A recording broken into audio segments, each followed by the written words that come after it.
For some reason growing up, I remember idolizing Flash games and wishing that I could play them more often despite the myriad of costly games and consoles I had at home. Most of the time I didn't really have access to a computer that I could play games on at either of my parents' houses, whether it was because my parents were always using it or them just thinking I would mess up their computer. And they were probably right about that now that I think about it. Luckily for me, in a certain period of my childhood, my dad started going out a lot and leaving me at my grandma's house overnight on the weekends. That he had me to go do whatever single dads did in their early 30s when kids weren't around. Before anyone thinks I'm complaining about this occurrence, I want to make it clear that it was usually just one night, maybe twice a month he would have me stay there, and I always looked forward to it, even occasionally asking to go over and stay the night on days he wasn't even going out because my grandmother's house meant unlimited access to sugary drinks, junk food, and thousands of crappy computer flash games just waiting for me to log on to their sketchy websites and potentially contract computer viruses on my unsuspecting immigrant grandparents' computer. Their desire to make me happy and let me do whatever I wanted unsupervised when I was over there gave way for me to finally watch late night television since my bedtime at my own house was a measly 8:30 p.m. I became obsessed with shows like The Boondocks, Robot Chicken, Aqua Teen Hunger Force, and don't even get me started on Toonami.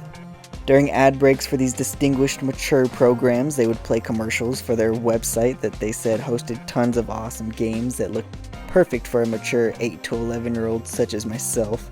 When I tell you games like Hemp Tycoon and Dinosaur Zookeeper had a hold on my mind like no other game ever did before, I mean, I stayed up strategizing night after night during my early curfew in my regular house to find different excuses to go over to my grandma's house and get on that computer for some good old weed growing and dino zooing.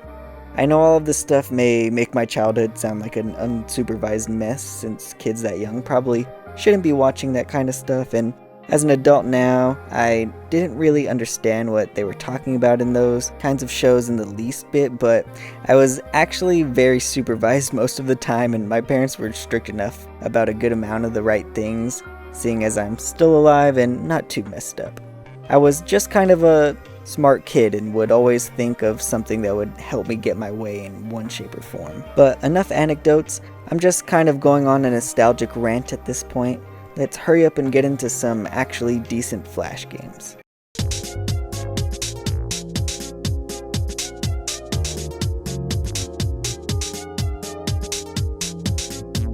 Story of my life aside, I wanted to start this video off with a game that has me wanting to play it in the back of my mind even up until this very day. Dinosaur Zookeeper. This is one of those games that kept me up at night thinking of different approaches and ways to get as far as possible with the most dinosaurs and upgrades that I could get. The premise of the game is to build a dinosaur zoo and keep your dinosaurs from killing both the attendants and your other dinosaurs, while trying to complete daily objectives for extra cash. The site I was playing on didn't have any sound, but I do remember there being a soundtrack, so if I do end up finding one while editing this video, it will be over this section. The game starts out with these guys letting you know that the guy that was running the zoo before you mucked it all up and made a big mess. This is kind of a cool little flair to the game since it alludes to how the game is kind of a roguelike in a way, that you have to just keep making runs to get better with the game, deleting your process on a loss. They show you how to place dinosaurs and build fences, giving us a little green herbivore as our first specimen. After reading up, the day starts and lasts just 10 seconds, and in this time period, a jeep full of visitors will show up and disperse throughout the park to view the creatures, and then pile back in and leave just as quickly as they arrived. When the day is complete, you'll receive a sum of money reflective of your park's performance based on whether or not you had any casualties and how many people attended to see the dinosaurs that you have on display, with popular dinos receiving a little medal above their heads, which I thought was pretty cool. The game then slowly introduces you to carnivores that you have to be careful not to include in cages with herbivores since they will always end up attacking each other, resulting in the death of the weakest link. My strategy to keep the guests and my dinos separate was to just double up on gates, and this actually ended up working a lot better than I thought it would until they eventually gave me my first Triceratops. Triceratops comes with warnings that say that he will get pissed off if he collides with walls or other animals too often, or if he walks too fast, I guess, implying that if he has too much room to get a running start, he will try to escape. I grew to resent and hate this Triceratops with a burning passion, as in the not even 15 minutes that I spent with him, he became my arch nemesis. I would purposefully build mazes of cages around him just to keep him contained for the excruciating 10 seconds that he was allowed free will, and not even that could contain this guy from being an asshole. Eventually, when I started receiving a surplus of dinosaurs with seemingly no increase to the amount of space I was allotted, I developed an evil plan to just feed herbivores I didn't want to carnivores, and there it dawned on me that eventually, when I did finally get a brand new large predator, I would plop it right in the cage with my arch nemesis and finally get my revenge. And within the next 10 seconds, all my worries drifted away, and I finally felt like I could start doing well at the game when I suddenly handed yet another Triceratops to find space for, so I immediately gave it the same treatment. And for some off reason, my run was ended with the game telling me I failed, probably due to the amount of dino deaths I was piling up. This game was almost as fun as it was when I played it as a kid, but was a bit lacking in content even for a Flash game.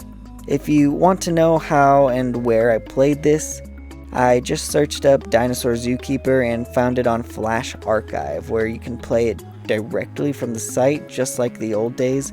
Other than the lag and lack of music, I give it 4 adult swimming out of 5 for not living up to my unrealistic played up expectations, but still giving me a good time.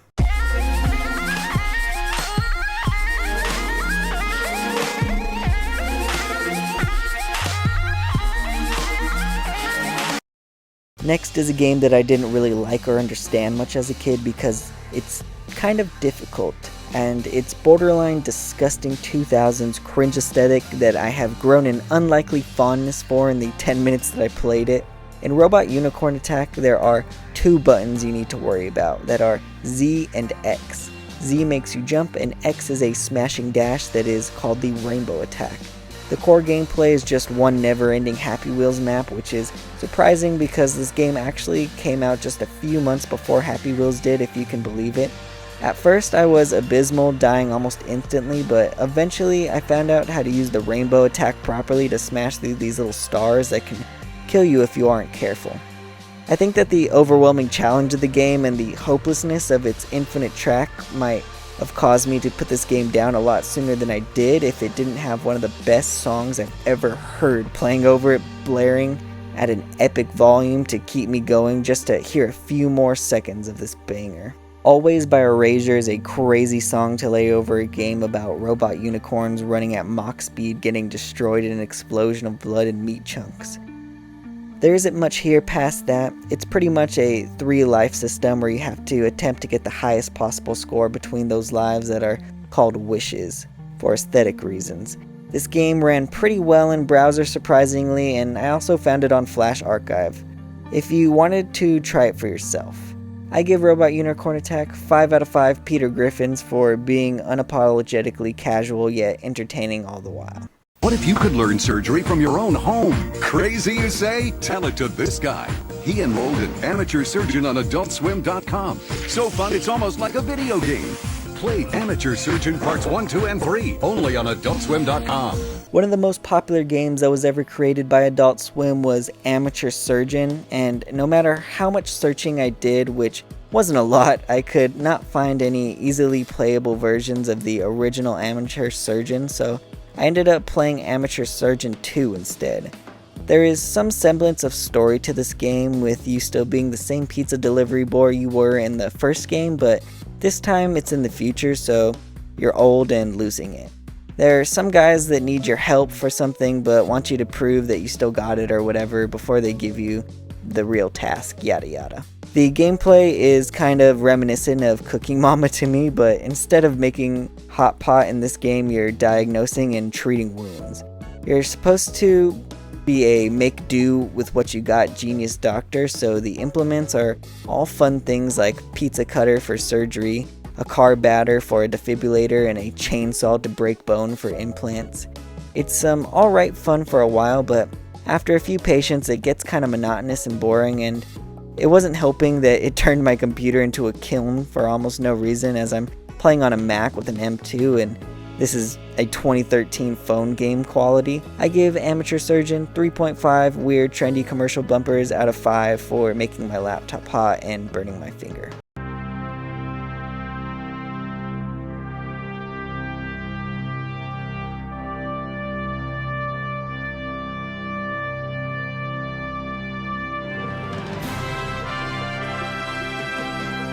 I had a blast revisiting these games, even if they were a little less cool and fun than I remembered them being. I wanted to play Hemp Tycoon as well, as that was one of my favorites, but I just really couldn't find a good site that wouldn't crash almost immediately after starting. I know this is a new type of video for me, not being related to just a single game, but sort of a single cultural phenomenon I found interesting. I want to do more videos like this in the future about different things from my childhood experiences, but I'm not too sure exactly what just yet, but that sounds like a problem for another Monday. If you enjoyed this video and you have anything to add about Adult Swim Flash games and your experiences with them, or if you just want to chat about nerd stuff with me, please leave it down in the comments section below, and leave some suggestions for other games you'd like to see me talk about or try for future videos on this channel. I'd like to thank you all for watching. All that I ask is that if you like this video, please leave a like and subscribe down below. I will be releasing a new video every Monday.